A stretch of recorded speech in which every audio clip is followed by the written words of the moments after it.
Hola a todos. Aurora me pidió que, como veníamos presentando de distintas subespecialidades, que habláramos un poco de lo que pasó el año pasado en la temática de cardio-oncología. Y básicamente yo lo dividí un poco en estas tres series de publicaciones que hubieron. Hubo recomendaciones y documentos de posición de distintas sociedades. No fueron guías, sino que más que nada fueron documentos de posición. Después se publicaron varios registros y estudios poblacionales, que también me pareció interesante discutir. Y por último se publicó un ensayo randomizado, que fue el estudio SUCOR, que vamos a hablar al final. Empezando por las recomendaciones y documentos de posición en la temática de cardio-oncología, el primero, los europeos publicaron principios, fue fines del año 2020, un documento acerca de cómo debemos evaluar el riesgo cardiovascular de pacientes que van a recibir potenciales drogas cardiotóxicas. Y un poco lo que ellos resaltan es lo que se venía haciendo, no agregan demasiado nuevo, pero por ahí lo ordenan un poco. Lo que ellos proponen es que tenemos que evaluar muy bien la enfermedad cardiovascular previa, cuando un paciente va a recibir quimioterapia con alto riesgo, un poco las condiciones médicas asociadas a esos factores de riesgo, no solo los factores de riesgo, sino historia cardiovascular del paciente, si ha recibido, y esto es muy importante, si ha recibido drogas cardiotóxicas previas, y también cómo tenemos que usar de alguna forma estos biomarcadores que normalmente usamos en el seguimiento de estos pacientes. Y básicamente lo que dicen es que en base a esto, nosotros tenemos que hacer sí o sí una consulta prequimioterapia cuando estos pacientes reciben este tipo de drogas, y tendríamos que medir los que figuran a la derecha, básicamente recabar información de historia cardiovascular, ver cómo está la hemoglobina glicosilada, cómo está el perfil de colesterol, cómo están los biomarcadores como la troponina, hacer un electro y hacer un eco. Eso un poco es lo que normalmente se hace. Pero lo que sí es interesante de este documento de posición es que ellos plantean el término de prevención primaria y prevención secundaria en cardio-oncología, que es un término que hasta ahora no se venía usando, y básicamente para eso generan este tipo de diagramas, que si como pueden ver, el paciente son ejemplos de posibilidades que nos podemos encontrar cuando un paciente va a recibir quimioterapia. Pero el paciente es un paciente sano, sin historia cardiovascular, que va a recibir una terapia cardiotóxica. Eso es prevención primaria. El segundo paciente es un paciente que recibió, que recibió terapia cardiotóxica, y que necesita volver a recibirla. Es un escenario bastante frecuente. Todo eso, hasta ahí hablamos de prevención primaria. Lo que uno tiene que hacer es plantear cómo va a seguir este paciente, cómo va a controlar los factores de riesgo cardiovascular, etcétera. Pero hasta ahí no tenemos indicación terapéutica.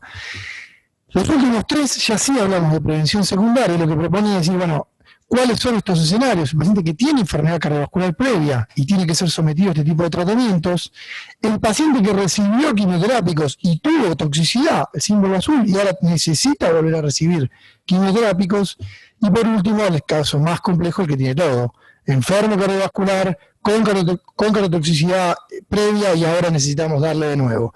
Que parece bastante ilógico, pero esto la verdad que se ve más frecuente de lo que uno esperaría. ¿Y qué dicen básicamente los europeos en cuanto a la estratificación de riesgo basal en este documento? Que hay algunos factores que son, o que automáticamente ponen al paciente en alto riesgo de tener disfunción ventricular por estos agentes. ¿Cuáles son? Bueno, la historia cardiovascular importante, no una hipertensión arterial, sino angina estable, miocardopatías, enfermedades valvulares moderadas a más, la edad, pacientes mayores añosos tienen un riesgo incrementado, y también, muy importante, resaltan la terapia concomitante, supongo que pasa solo, la terapia concomitante con radioterapia torácica y también aquellos pacientes que ya hayan recibido antraciclina. O sea que son cosas que tenemos que ir a buscar en la historia clínica antes de que estos pacientes inicien el tratamiento. El segundo documento de posición que plantea es a partir de las imágenes cardiovasculares. Es decir, esto fue del EACMI, que es la Asociación Europea de Imagen Cardíaca, que lo que plantean es cómo tenemos que hacer un uso racional de las imágenes en pacientes que van a recibir este tipo de terapéutica. Y básicamente lo que ellos dicen es que tenemos que tratar de unir los eslabones de la cadena de la siguiente forma. Tenemos que usar strain si se puede, tenemos que tratar de hacer la mejor fracción de inyección que podamos, Simpson biplanar, o fracción de inyección tridimensional, en los casos donde la ventana ayuda y donde tenemos la tecnología. Tenemos que medir bien los volúmenes ventriculares y en algunos casos incluso considerar la utilización de la resonancia cardíaca. Todo esto lo tenemos que combinar con los datos de los biomarcadores y cómo es la dinámica de los biomarcadores en seguimiento. Y bueno, si podemos, obviamente también siempre medir la presión arterial durante el eco. Pero estos son los principios que ellos plantean que deberíamos tener en cuenta. También en este documento ellos lo que proponen es algo que lo hacemos frecuentemente, pero resaltan la importancia de cómo tiene que ser la dinámica entre los oncólogos y los cardiólogos, cómo ellos obviamente entienden mucho mejor la biología tumoral y la elección de la quimioterapia.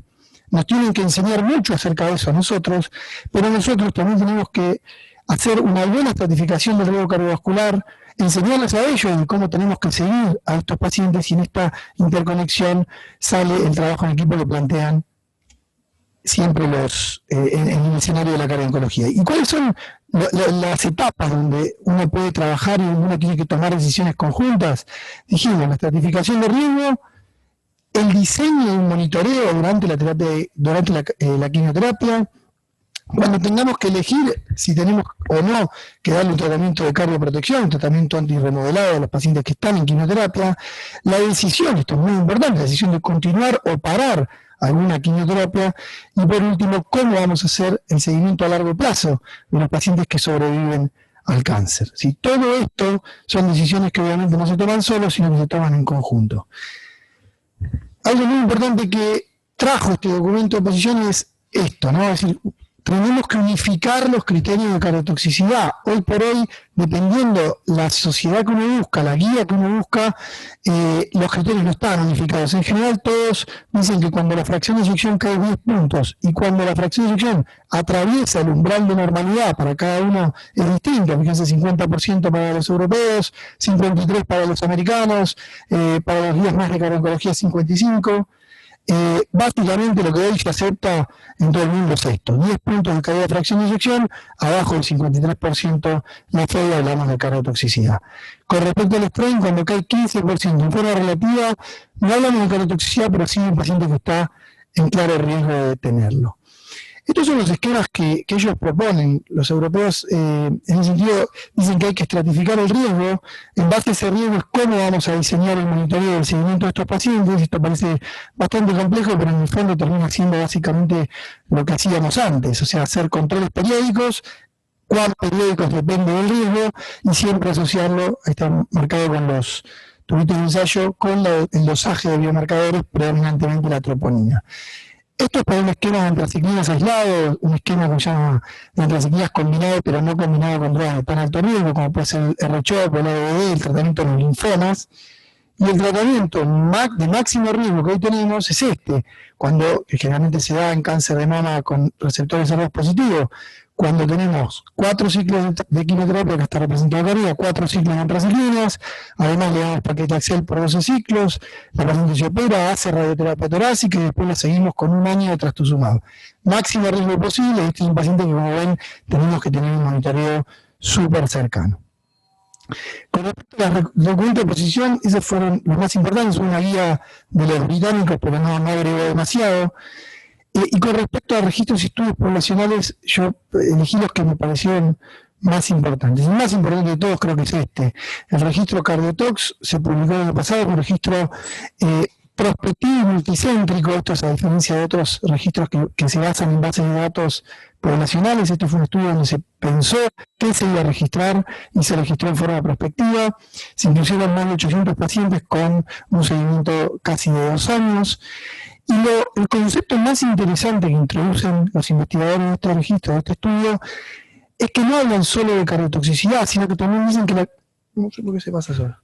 También dicen que la cardiotoxicidad tenemos que graduarla, tenemos que decir si la cardiotoxicidad es leve, si es moderada o si es severa, porque los pacientes no tienen el mismo riesgo si la fracción de eyección se acerca a 50%, así se desploma a 30%, y eso es uno de los pocos registros que evaluó justamente esto. ¿Y qué encontraron en este registro? Básicamente encontraron que la gran mayoría de los pacientes tienen una cardiotoxicidad muy leve. 37% de los pacientes tuvieron criterios de cardiotoxicidad, pero lo que vieron es que de ellos 31.6 era muy leve, es decir, la fracción de eyección estaba cercana al 50%, 2.8 moderados entre 40 y 50, y solamente el 3.1% tuvieron una cardiotoxicidad con una caída muy significativa de la fracción de eyección abajo del 40%. Es decir, la gran mayoría de los pacientes que desarrollan cardiotoxicidad lo hacen de forma muy leve. Pero otra cosa muy interesante que los investigadores de este estudio vieron es que realmente el impacto pronóstico que tiene el hecho de tener cardiotoxicidad aparece cuando la cardiotoxicidad es severa. Ni cuando es moderada, ni cuando es leve, cambia el pronóstico en términos de mortalidad de todas las causas. Obviamente acá hay muchos sesgos, los pacientes siempre que vemos mortalidad de todas las causas en pacientes con cáncer hay que tener mucha precaución, mucho cuidado, porque esto no es mortalidad cardiovascular, sino mortalidad de cualquier causa, pero el riesgo ha aumentado más de 10 veces. No sé por qué se pasa solo. Más de 10 veces cuando veíamos en el seguimiento que estos pacientes tenían una caída muy significativa de la fracción de eyección. Y este es el otro término que ellos introducen y abren la discusión, y de hecho el registro termina más en una discusión que en una conclusión, de decir esto, ¿no? Es decir, nosotros extrapolamos el tratamiento de la insuficiencia cardíaca para tratar a pacientes con disfunción ventricular por quimioterápicos y sabemos que la evidencia es muy sólida cuando la fracción de eyección cae debajo del 40% y los beneficios del tratamiento son contundentes, pero cuando la fracción de eyección está más cercana al 50% o cuando el paciente tuvo una caída mínima de la fracción de eyección, pero tuvo un movimiento anormal de biomarcadores, o cuando cayó mínimamente, pero todavía está por arriba del 50%, la verdad que los beneficios del tratamiento médico de tratamiento antirremodelado con beta bloqueante y ECA son más discutidos, y eso es un poco lo que ellos ponen en discusión. Es decir, no deberíamos empezar a tratar antes a estos pacientes porque no son pacientes con insuficiencia cardíaca como conocemos y no podemos extrapolar la evidencia de las guías de insuficiencia cardíaca, porque es una población claramente distinta. Estos pacientes por ahí tenían 70% de fracción de eyección hace un mes y ahora tienen 50%, claramente ahí algo está pasando. Después se publicaron dos estudios poblacionales que a mí me parecieron muy interesantes, porque traen un poco lo que ya se sabe, lo que se está hablando hace mucho tiempo, que es esto, es decir, el hecho de tener cáncer, el hecho de haber sido tratado con un tratamiento de quimioterapia, te pone o te aumenta el riesgo cardiovascular, te supone un riesgo cardiovascular per se, independiente de los que ya conocemos. Y en ese sentido se publicó un estudio poblacional americano, tomaron en cuenta la población, más de 160.000 individuos que habían tenido cáncer entre una población o adolescentes o adultos jóvenes y que habían tenido ya 5 años de seguimiento. Los incluyeron cuando ya habían pasado 5 años de que se había diagnosticado el cáncer. ¿Por qué? Porque interpretaron de que el riesgo de morir por cáncer ahí ya era mucho menor y se fijaron qué pasó. Hicieron, fue un estudio de corte retrospectivo, usaron los datos que tienen los americanos en cuanto a cáncer e incidentes en esas fechas, y se fijaron qué pasó con el tema de las defunciones. Y como les contaba, centraron el estudio en pacientes entre 15 y 39 años al momento del diagnóstico del cáncer. Los compararon también con la población pediátrica, es decir, aquellos que contraían cáncer antes de los 15 años, y también con los datos de la población general. ¿Qué encontraron? El seguimiento medio de estos pacientes fue casi de 14 años, y encontraron que la muerte cardiovascular en esta población, que como sabemos es una población de bajo riesgo cardiovascular, fue de 1.4 veces comparado con la población general, con un exceso de eventos de 3.6. O sea, los pacientes que se incluyeron, que habían sido tratados por cáncer, que eran jóvenes y que tenían un bajo riesgo cardiovascular, claramente morían de causas cardiovasculares en términos absolutos mayores que la población general. Y encontraron otro dato muy interesante, porque hicieron un análisis de sus grupos y vieron que el grupo de mayor riesgo eran los pacientes entre los 15 y los 19 años. Fíjense que comparativamente con los pacientes con los 35 y los 39 el riesgo es mucho mayor.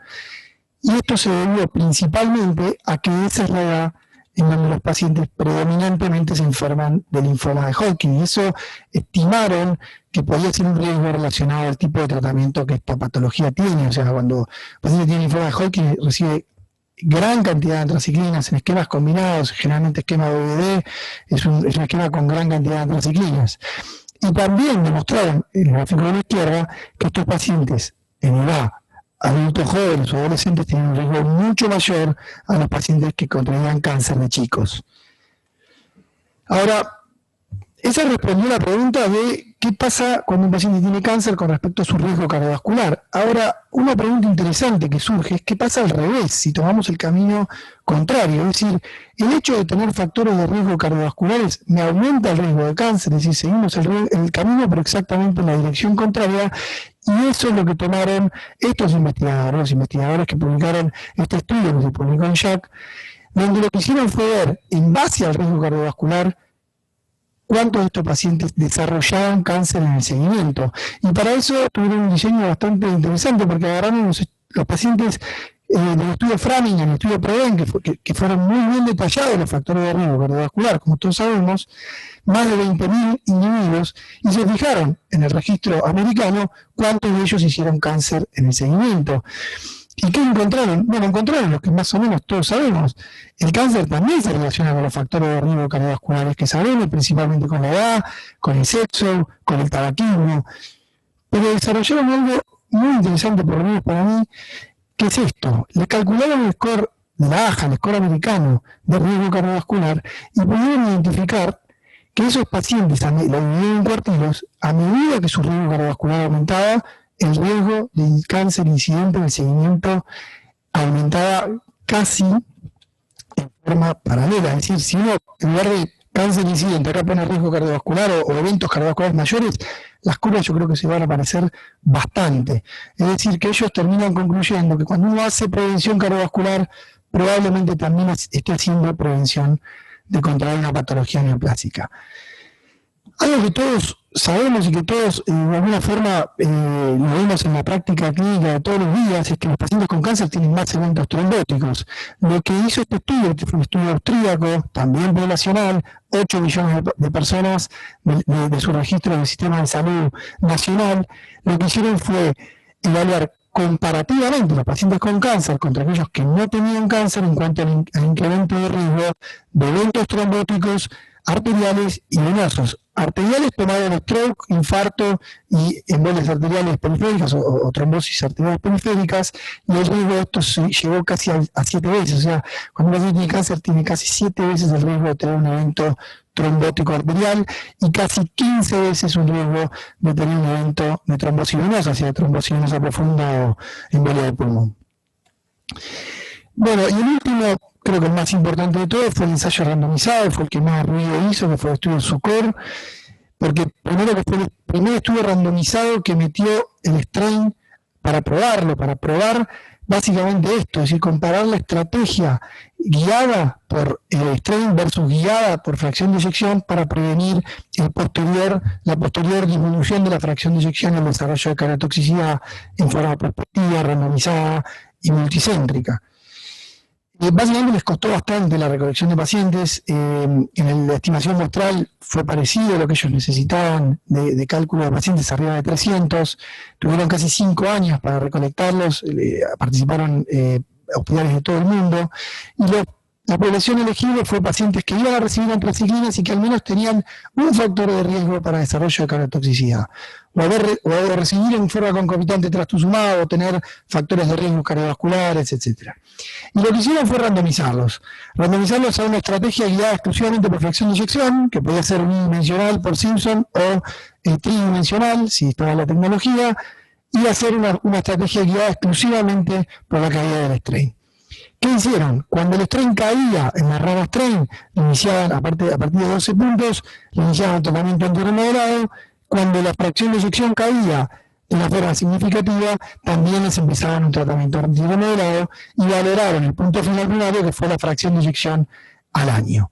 Excluyeron pacientes con fracción de eyección deprimida en forma basal, con valvulopatías moderadas o severas, o que ya venían en tratamiento completo, por eso también es importante, si ya venían recibiendo IECA-2 y beta bloqueantes juntos, también quedaban excluidos de este estudio. No sé si llegan a ver la tabla, probablemente no, pero básicamente eran poblaciones comparables, pacientes con una mediana de edad de 54 años, la gran mayoría, el 94% eran mujeres, y eso se debe a que prácticamente todos fueron cáncer de mama, 90%, y importante también, la fracción de eyección de la cual partieron ambos grupos de randomización fue igual, 59 y 58%. ¿Qué encontraron? Básicamente el punto final primario no se cumplió, la fracción de eyección al año en las dos ramas fue exactamente igual, 57 y 55%.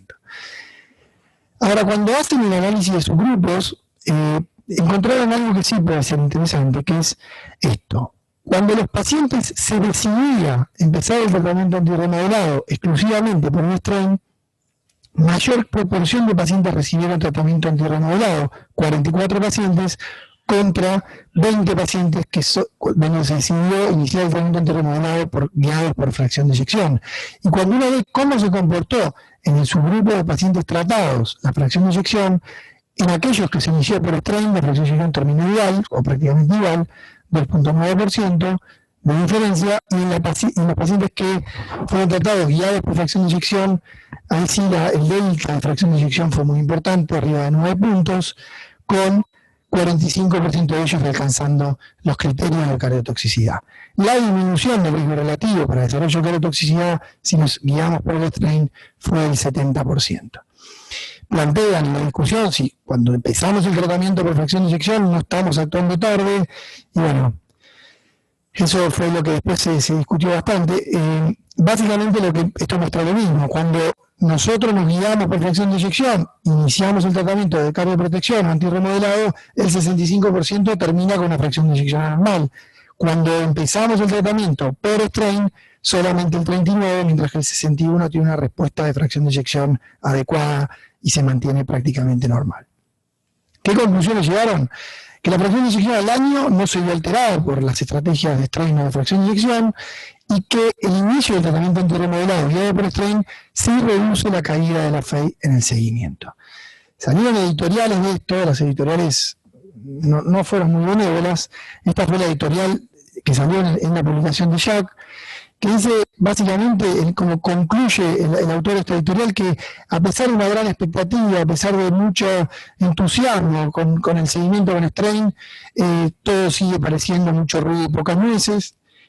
Y otra editorial que salió de Juan Carlos López Matei, que es un ecocardiografista muy conocido, que lo que dice es, mirándolo desde el lado del médico que hace imágenes cardiovasculares, dice, a pesar de las limitaciones grandes que sabemos que tiene la fracción de eyección, sigue siendo el método más simple, el método más práctico para cuantificar la función ventricular y monitorear a los pacientes con cardiotoxicidad. Es decir, si tenemos que tomar decisiones clínicas, tomémoslas con la fracción de eyección y no con el strain. Esto es un poco de la modalidad de rolo que muestra un poco lo que seguimos haciendo. Esto lo hacemos hace un tiempo. Todas son las distintas partes del programa de cardiooncología, donde interactuamos con los hematólogos, con los ginecólogos en cáncer de mama, con la gente de oncología de las distintas subespecialidades. También incorporamos la evaluación de pacientes en trasplante de médula y todos los pacientes que van a radioterapia, esto es lo que hacemos acá en el hospital, y un poco ver si esto cambió de alguna forma lo que se publicó el año pasado en cuanto a nuestro seguimiento. Todos los pacientes que reciben antraciclina, trastuzumab o inhibidores de tirosina quinasa son evaluados en forma previa. La estratificación de riesgo es más o menos lo mismo a lo que vimos.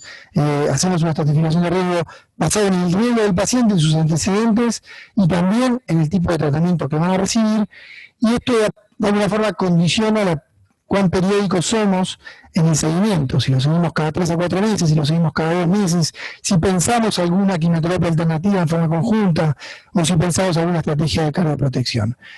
El seguimiento, bueno, esto no os quiero aburrir mucho, pero básicamente es con eco, con síntomas, con biomarcadores. Cuando algo de esto está alterado, francamente, hablamos de que hay un riesgo de cardiotoxicidad. Decimos riesgo porque esto lo confirmamos al mes, y si en el mes confirmamos que esto es positivo, muchas veces estos pacientes también van a resonancia cardíaca para confirmar estos hallazgos. Ahí sí definimos y tomamos ya la definición europea, caída de 10 puntos y una fracción de eyección debajo de 53, cardiotoxicidad. Esto es lo mismo que nosotros hacíamos, esto de leve, moderada y severa, ya se hacía acá y es similar a lo que vimos recién. Es decir, ¿qué conducta tomamos en base al grado de cardiotoxicidad que ese paciente tiene? Solamente paramos la quimio cuando la fracción de eyección está abajo del 40%. Después de eso lo seguimos con un seguimiento bastante cercano, si el paciente tuvo cardiotoxicidad cada 3, 6 meses y después al año. Y si el paciente no tuvo nada, esto también es una cosa muy importante, hacemos un seguimiento cardiológico clínico cada 6 meses, los primeros 2 años, y después en forma anual, donde incluimos los lípidos, la glucemia, ecoseriados, etcétera, ya eso de por vida. Bueno, gracias.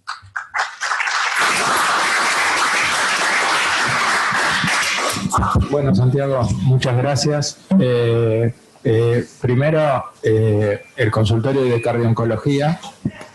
Desde que vos empezaste, ¿hace cuánto tiempo empezaste a hacer esto? De junio del 2017. De junio de 2017 a hoy ha tenido una evolución bastante importante, ¿no? Y bastante interacción con otros servicios y todo. Y con vos disparó trabajo de investigación, protocolización de cosas, muchas cosas que se fueron generando, ¿no? Aparte de lo nuevo y todo. No, por eso me parece importante recalcar que cuando uno tiene un programa, los programas tienen que ser llevados y protocolizados y tener un seguimiento y una interacción hospitalaria, en este caso transversal, genera también bastante, no solo investigación, sino la asociación con otros y el aprender todos los días con eso, ¿no? Bueno, está abierta la discusión, las preguntas que te quieran hacer, algún comentario tuyo al final, lo que cada uno quiera. No sé, ¿alguien tiene alguna? José.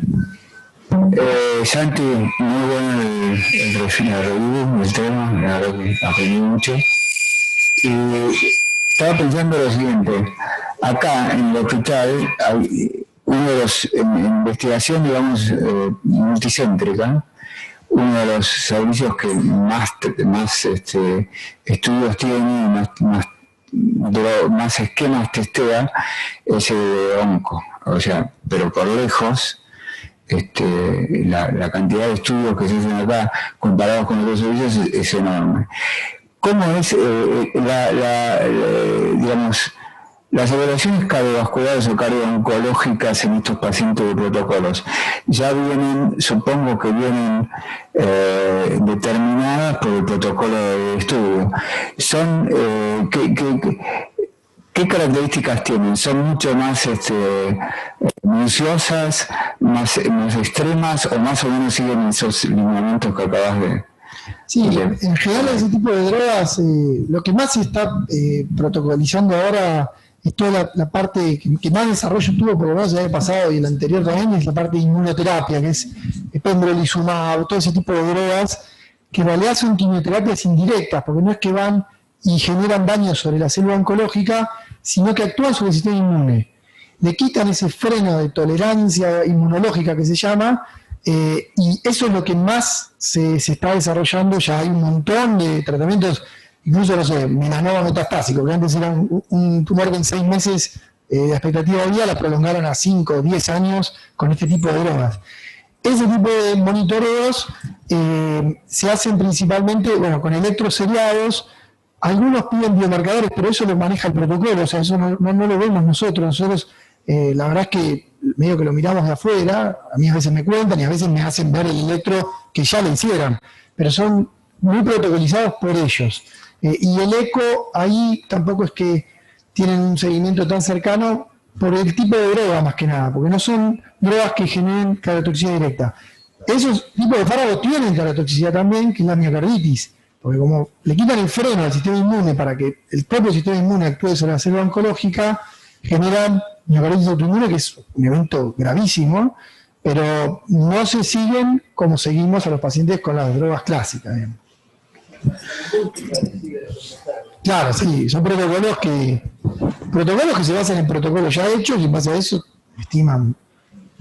Estuvo muy buena la presentación, realmente la disfrutamos. Para vos, en lo personal, tengo la sensación que fue más confirmatoria de lo que estabas haciendo que te haya cambiado alguna pauta, porque me parece que vos tampoco le dabas mucha bola a caídas pequeñas de la fracción de eyección, te guiabas básicamente por la fracción de eyección y, salvo situaciones extremas, proponías continuar con un tratamiento oncológico. ¿No? Tengo la sensación que muchas cosas me vas a cambiar al punto de partida de esto, pero quería saber cuál era tu opinión en ese sentido. No, sí, de hecho el protocolo, que cuando Rolo ayer me dijo si querés mostrar al final cómo cambió esto lo que hacemos, el protocolo es el mismo que teníamos antes, yo no le cambié nada.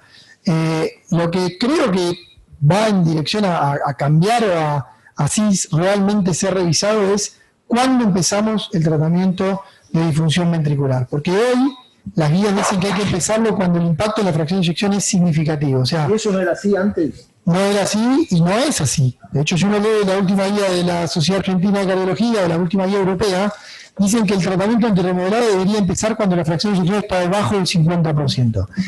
Y a mí me parece que en este escenario es distinto a un paciente con insuficiencia cardíaca que viene de la casa por insuficiencia cardíaca, porque si un paciente cae 15 puntos la fracción de eyección con darle tratamiento beta bloqueante, darle 10, ahora 2, el riesgo de la intervención es tan bajo que creo que deberíamos empezar. Una cosa es darle tratamiento antirremodelado y otra cosa es suspender el tratamiento oncológico. Seguro, sí, no, nada que ver. Y ahí no cambiaron, ahí no cambió y la que sigue mandando en ese sentido sin dudas es la fracción de eyección. Y cuando la fracción de eyección está severamente deprimida, porque obviamente, y eso lo habla en la editorial, en la segunda editorial que mostré del SUCOR, tomar una decisión tan pesada como suspender una quimio potencialmente curativa porque el estrés le cayó, no pasa ahora. Este estudio demuestra que no hay que hacerlo y no creo que vaya a pasar tampoco. Santi, felicitaciones, adhiero a lo que dijeron todos mis colegas. Una cosa en relación a que, digamos, la enfermedad cardiovascular predispone al cáncer, yo creo en eso. En parte que sí, pero en parte hay un confundidor. En parte que sí, porque uno diría que un paciente con enfermedad coronaria fue tabaquista y el tabaquismo lo predispone a una cantidad de tumores uroteliales, riñón, pulmón y vía aérea superior. Ese sería un ejemplo.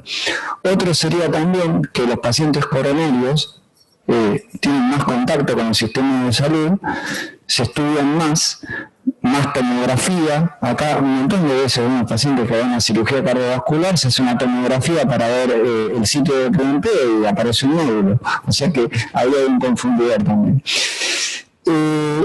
De pronto también la obesidad podría pasar un poco lo contrario. O sea, digamos, un paciente perdió peso que está enfermo de vista cardiovascular tiene más control, más tomografías y ahí aparece la enfermedad oncológica. Y otra pregunta que te hago en relación a las drogas antirremodelado. A mí me da la sensación que en la insuficiencia cardíaca la progresión de enfermedad es variable según la teología, ¿no?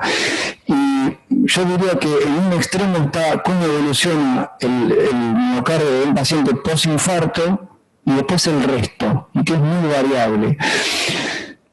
A veces yo me pregunto un poco si en esa progresión de la caída de la fe lo que pasa es verdaderamente un remodelado o está pasando otra cosa que no sabemos bien qué es y lo llamamos remodelado. Digo esto porque también ahora hay drogas nuevas que tienen beneficio en la insuficiencia cardíaca, tienen beneficio en la evolución y no pareciera que actúan en la cascada del remodelado. No sé si coincides con esto. Y la pregunta mía es un poco de estas drogas que usamos habitualmente, ¿cuánto previene la caída de la fracción de eyección? Bueno, gracias, María, muchas gracias.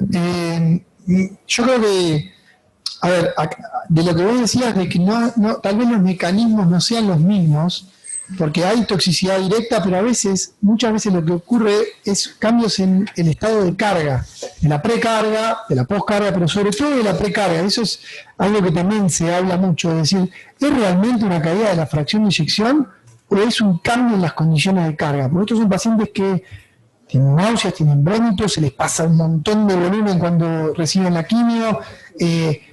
Algunos proponen eso, es decir, ojo que no siempre puede ser, no hay duda de que las antraciclinas dan toxicidad miocárdica, no hay ninguna duda, pero a veces los cambios transitorios que vemos en la fracción de eyección no corresponden exclusivamente a toxicidad directa, celular o molecular, como en el caso de trastuzumab, sino que tienen que ver con estos cambios de carga, y a veces uno lo repite el eco y eso también se ve.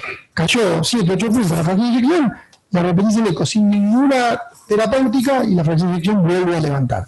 Entonces ahí hay que tener un poco de cuidado. Y no me acuerdo por dónde seguía la pregunta. Si digamos, ¿qué es lo que dice la bibliografía, así como un modo de resumen de las drogas protectoras? ¿Cuánto previenen la caída de la fe? Eso, la verdad que trabajos prospectivos que hayan evaluado esto, hay uno solo muy grande que se publicó hace varios años, ya en 2015, que evaluó justamente esto, pero fue exclusivamente observacional, no hubo intervención.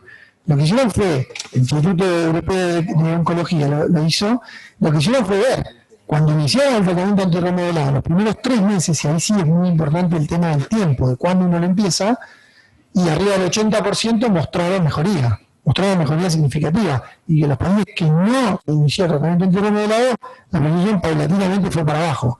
Eso hasta ahora es lo más grande que hay, pero no está diseñado con ese fin, fue observacional. Pues Santiago, muy linda la presentación, muy buena. Te hago una pregunta. Vos mostraste muchos estudios con imágenes, el tema del strain, los puntos de corte de la fracción de eyección, que se puede usar la resonancia. Y vos, por otro lado, estás generando mucha evidencia en los biomarcadores. Y acá en la revisión, los biomarcadores, por lo menos, no lo están enfatizando. ¿Vos qué pensás? ¿Hay que ir más hacia los biomarcadres? Que las imágenes tienen limitaciones y vas a pescar más a los pacientes por utilizando la troponina, el BNP, y quizás las guías no están bien encaminadas. ¿Cuál es tu opinión y con la evidencia que vos estás generando? Yo creo que del BNP es muy errática la evidencia. La verdad que algunos dicen que hay que usarlos, otros dicen que no. Es un biomarcador mucho más caro que la troponina. Entonces, la verdad es que el BNP está, de hecho, en la gran mayoría de los lugares ni lo mencionan.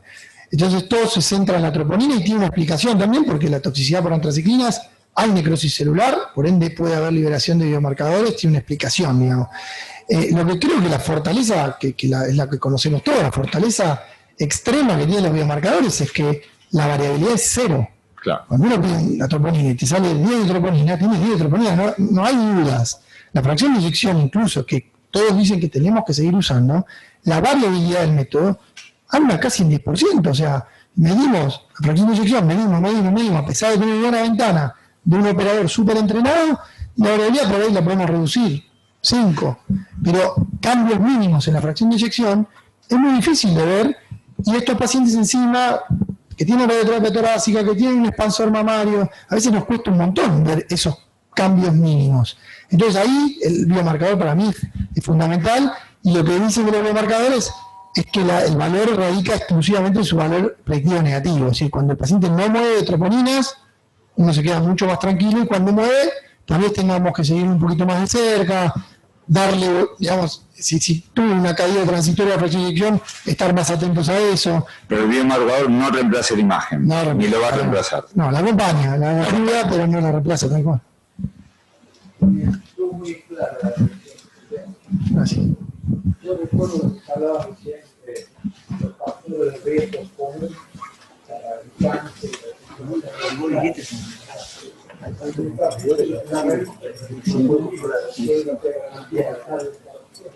Un tipo que tiene obesidad mórbida y no tiene síntomas, no pasa nada. Tiene obesidad mórbida, tiene algo cardíaco y metes en la máquina.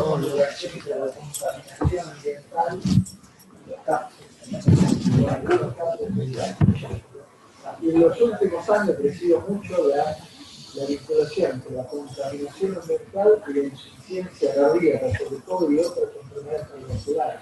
Yo creo que hay una vinculación con factores de riesgo que hace que haya patologías.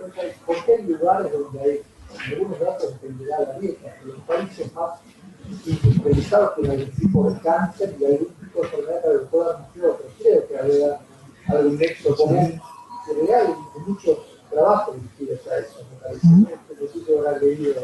Sí, mucho también de ejercicio hay publicado, de cómo el ejercicio previene el cáncer y previene la enfermedad cardiovascular. Entonces ahí me parece que hay toda una parte que todavía no sabemos, ¿no? ¿Por qué esa interrelación, dónde realmente está? Si es que el paciente es tabaquista, o como decía Aníbal, de que por ahí hay un sesgo en que se acerca más al sistema de salud, que puede ser, obviamente, o si hay algo más que todavía estamos en vías de descubrir, ¿no? Yo creo que no todos los inmunomoduladores, que hay la inmunoterapia.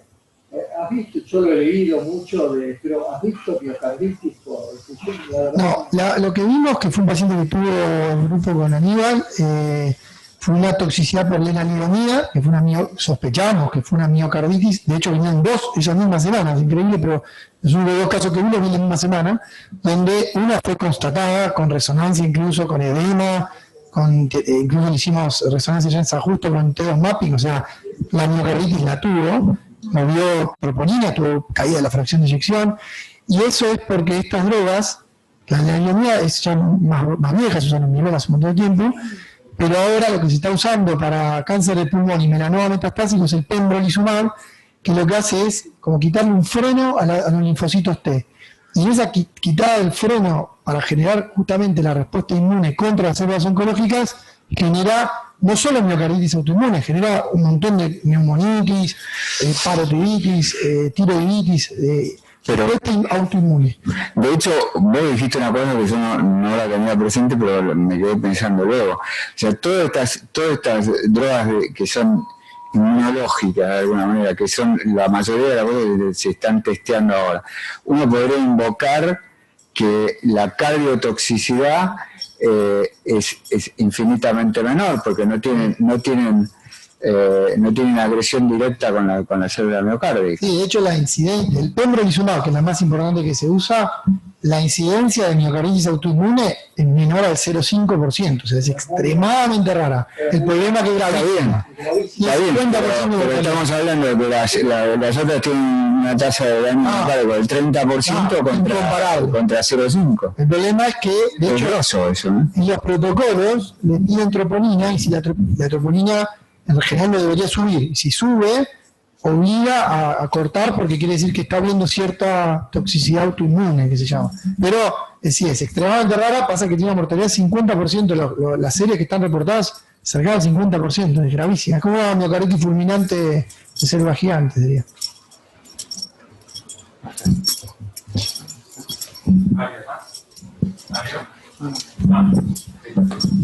Bueno, muchas gracias. Pasamos a otro momento no académico. Como siempre, y a veces nos pasa, nos toca hoy, entre comillas digo, ¿no? Ahí está mejor. Nos toca, entre comillas, despedir a alguien que obviamente estuvo muy en contacto con todo el grupo nuestro, desde los médicos, no médicos, desde muchas aristas y facetas del servicio. Y creo yo, y creo que todos vamos a compartir, que por su característica personal, su actitud y todo, estuvo muy involucrado con nosotros y se ganó el afecto de nosotros, ¿no? Así que le vamos a pedir...